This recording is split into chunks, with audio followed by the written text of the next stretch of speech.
Queridos amigos, sejam bem-vindos ao canal Videira Espírita. Meu nome é Cristina Brito e este é o programa Projeto 15 Minutos, o Céu e o Inferno. Aqui diariamente estudamos por mais ou menos 15 minutos, à exceção dos sábados agora, o quarto livro da codificação espírita, realizada por Allan Kardec, O Céu e o Inferno. Nós estamos na segunda e última parte do livro, que trata dos exemplos, no capítulo 3, onde Kardec traz o testemunho dos espíritos numa condição mediana, e estamos vendo aqui o caso do senhor Cardon, que foi médico quando estava encarnado, trabalhou num baleeiro, como na marinha mercante, depois se aposentou, foi para uma cidade do interior e ficou muito doente, ficou para morrer. E achava aquilo injusto, estava mesmo abatido, e ele reuniu a família, estava morrendo mesmo, e aí então ele fechou os olhos, ficou azulado, fechou os olhos, todo mundo o deu como morto, ele teve uma experiência de quase morte. Foi e voltou mudado, viu coisas maravilhosas, e o seu entendimento e a sua visão da vida mudou completamente. E então hoje ele vai nos trazer, vamos ver a segunda e última parte do seu testemunho, e ele nos diz: Deus me concedera uma graça, vou dizer-vos a razão. A graça foi aquela morte aparente. Sim, porque ele voltou, contou a todos e, por fim, faleceu. Minha incredulidade primeira não existia mais. Antes de minha morte, eu crera. Então, ele teve aquela morte aparente, voltou e depois morreu. Mas antes de morrer, enfim, ele creu. Antes de minha morte, eu crera, porque depois que sondara cientificamente a matéria pesada que me fazia enfraquecer ao final das minhas experiências terrestres, não encontrara senão a razão divina. Ela me inspirara, consolara, e minha coragem era mais forte do que a dor. Minha coragem era mais forte que a dor. Que lindo, não? Eu bendizia o que amaldiçoara. Instantes, ele viu, foi permitido a ele vislumbrar a realidade do espírito. Voltou mudado. Eu bendizia o que amaldiçoara, que era a morte, né? O fim me parecia a libertação, antes da morte aparente, não. O pensamento de Deus é grande como o mundo. Oh, que suprema consolação na prece que dá enternecimentos inefáveis. Aquela consolação, não é? Aquele sentimento de consolação. Ela, a prece, é o elemento mais seguro de nossa natureza imaterial. A prece é o elemento mais seguro de nossa natureza imaterial. A nossa natureza imaterial é o espírito. Por ela, pela prece, compreendi. Acreditei firmemente, soberanamente. Foi por isso que Deus, escutando as minhas ações benignas, consentiu em me recompensar antes de acabar a minha encarnação. Então, vejamos, por mais que ele estivesse abatido, pelo que o senhor Cardon nos diz, ele orava a Deus. Pergunta ao senhor Cardon: poder-se-ia dizer que a primeira vez estáveis morto? Resposta: sim e não. Bem a experiência de quase morte, não é? Há aquela parada, mas não o suficiente para consumar a morte. O espírito vai, passa por uma experiência e volta. Tem um canal no YouTube que se chama Quem Somos Nós? E é só de experiências de quase morte. Pessoas que vêm, trazem testemunho, são entrevistadas. É um pai e uma filha, se eu não me engano, é um senhor e uma uma moça mais jovem, e eles entrevistam as pessoas, às vezes dá 1, 2 ou 3 programas até sobre cada caso. É extremamente rico, interessantíssimo as experiências que essas pessoas que passam por esse fenômeno narram. Então, fica aqui a recomendação do canal no YouTube. Quem somos nós? Continuando. Então, ele diz, a pergunta foi, estavas morto da primeira vez? Sim e não. Tendo o espírito deixado o corpo, naturalmente a carne expirava, ou seja, morria. Mas, retornando à posse de minha morada terrestre, o corpo físico, a vida retornou ao corpo que sofrera uma transição, um sono. Pergunta: nesse momento, sentíeis os laços que vos ligavam ao vosso corpo?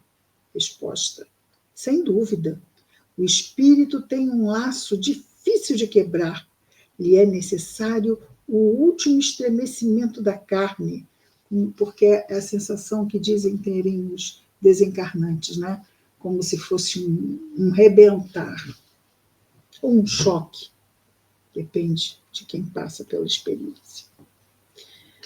Um tranco. O espírito tem um laço difícil de quebrar, lhe é necessário o último estremecimento da carne para reentrar na sua vida natural, que é a vida espiritual. Bom, nós vimos então a questão 6, a 7, vejamos a 8. Como ocorre que quando de vossa morte aparente, ó, já chama aqui de morte aparente, e durante alguns minutos o vosso espírito pôde se desligar instantaneamente e sem perturbação, ao passo que a morte real foi seguida de uma perturbação de vários dias? Porque na primeira ele não morreu, né? Só morreu na segunda. Parece, continua a pergunta, que no primeiro caso os laços entre a alma e o corpo, subsistindo mais que no segundo, claro, o desligamento deveria ser mais lento. E foi ao contrário que ocorreu. Mas no primeiro não houve desligamento nenhum. Ele não morreu, ele só se afastou do corpo. Resposta: frequentemente fizestes evocação de um espírito encarnado e dele recebestes respostas reais. Então, Kardec não evocava apenas desencarnados, evocava também encarnados, que estavam lá dormindo e se desdobravam do sono e vinham conversar com Kardec.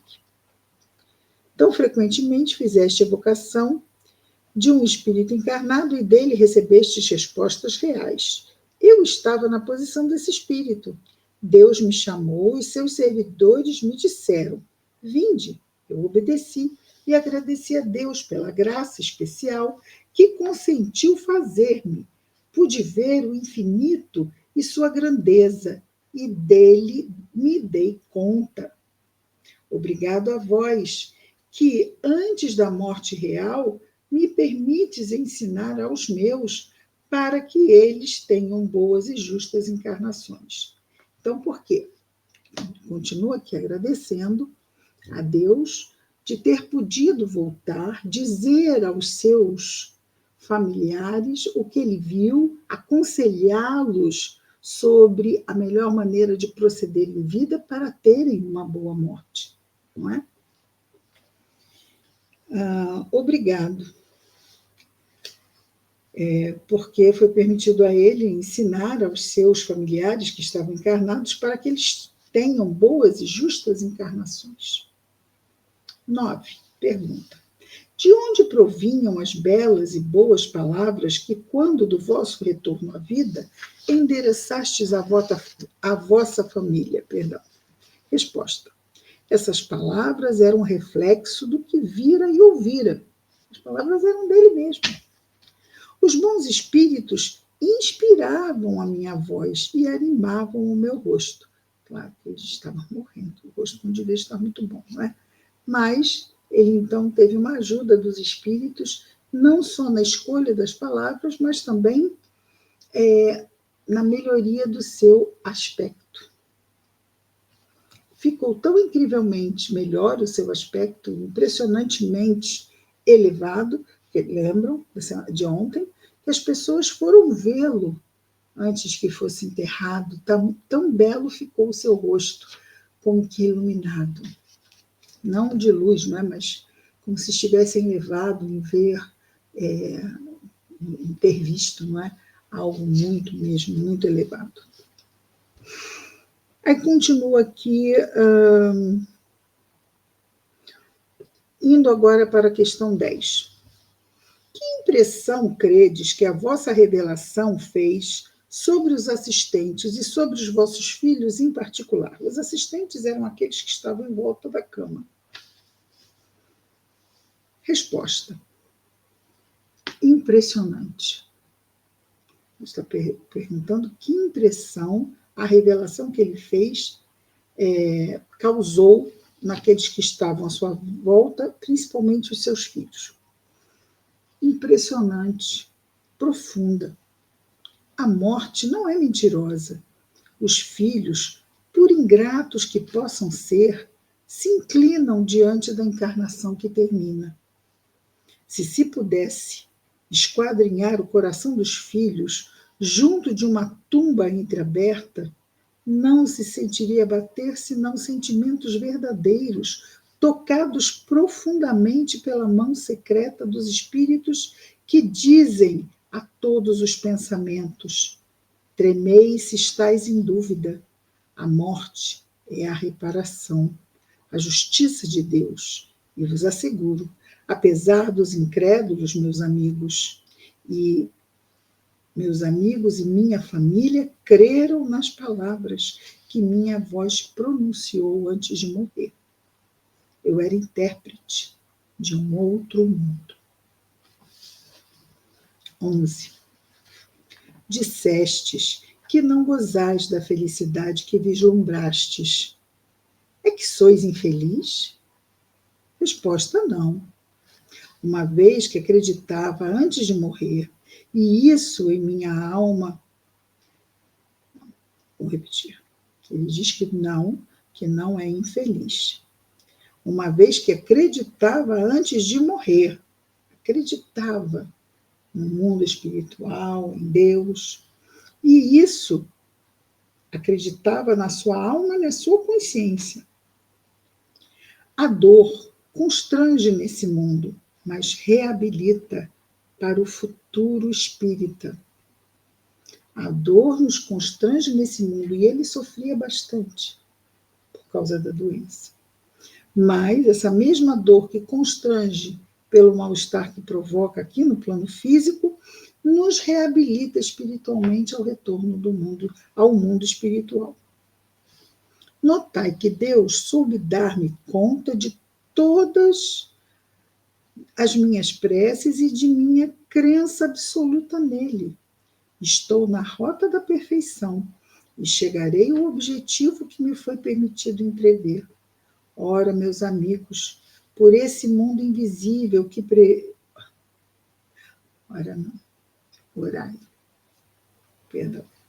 Orai, meus amigos, por esse mundo invisível que preside aos vossos destinos. Essa permuta fraternal é caridade. Então, os espíritos estão sempre buscando o quê? Nos ajudar. Olhe como é importante, ele diz, orai. Então, vamos pedir ajuda e nos abrir para recebê-la. Estou na rota da perfeição e chegarei ao objetivo que me foi permitido entrever. Ele e todos nós, em algum momento, só que ele está mesmo com muita vontade de ir, não é? Nesse sentido. Às vezes, quando não temos essa lucidez toda, podemos nos distrair, não é? E ele continua. É uma alavanca.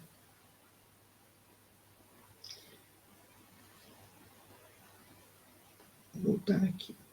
Esse mundo invisível que preside os vossos destinos. Essa permuta fraternal é a caridade. Então, nós oramos, eles vêm nos ajudar, e isso é caridade. É uma alavanca poderosa que põe em comunicação os espíritos de todos os mundos. Os espíritos de todos os mundos não param, trabalham o tempo todo ajudando os necessitados, de todos os mundos, porque não temos necessitados apenas no nosso mundo, não é? 12. Gostarias de dirigir algumas palavras à vossa mulher e aos vossos filhos? Resposta. Peço a todos os meus crerem em Deus poderoso, justo, imutável, na prece que consola e alivia, na caridade que é o ato mais puro da encarnação humana, que se lembrem que se pode dar pouco. O óbolo do pobre é mais meritório diante de Deus, que sabe que um pobre dá muito em dando pouco. O óbolo é a pequenininha coisa. Porque o pobre não tem muito, afinal é pobre, não é? Então, por isso ele diz, Deus sabe que um pobre dá muito em dando pouco. É necessário que o rico dê muito, e frequentemente para merecer tanto quanto o pobre. Por quê? O pobre dá do que falta, o rico dá do que sobra. Então ele tem que dar muito até ele começar a dar do que falta. Porque é isso que acontece com o pobre, como aquele caso do óbolo da viúva, naquela passagem que Jesus fala da viúva que dá 2 moedinhas, dá tudo o que ela tinha. E vem um rico e joga muitas moedas, e Jesus diz que ela valia mais o que ela havia dado do que o do rico, porque o rico tinha dado do que sobrava. E ela deu mesmo tudo que tinha. E ele continua, o futuro é a caridade, a benevolência em todas as ações. É acreditar que todos os espíritos são irmãos, não se prevalecendo jamais de todas as pueris vaidades. Ou seja, não vou dar porque vou guardar para mim, para ficar mais isso, mais aquilo. E é uma infantilidade, não é? Porque a forma, mas nós todos ainda temos, claro que temos, a vaidade, o orgulho, o egoísmo, senão não seríamos ainda espíritos imperfeitos, não é? É um processo, estamos em processo.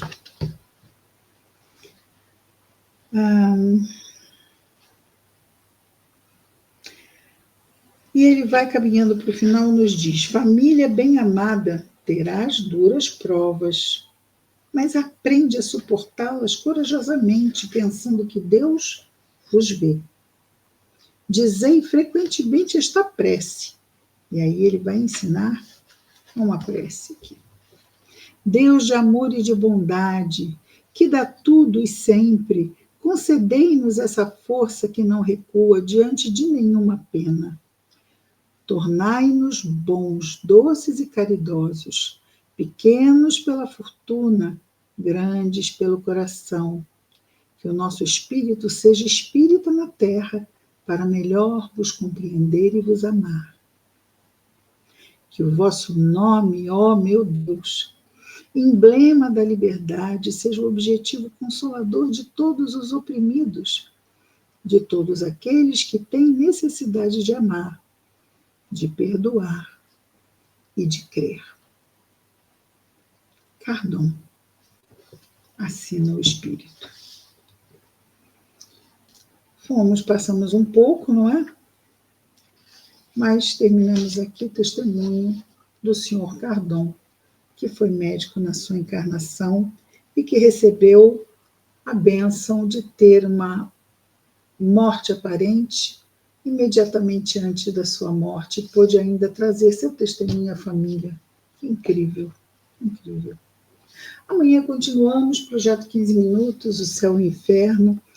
Até lá, muita paz a todos.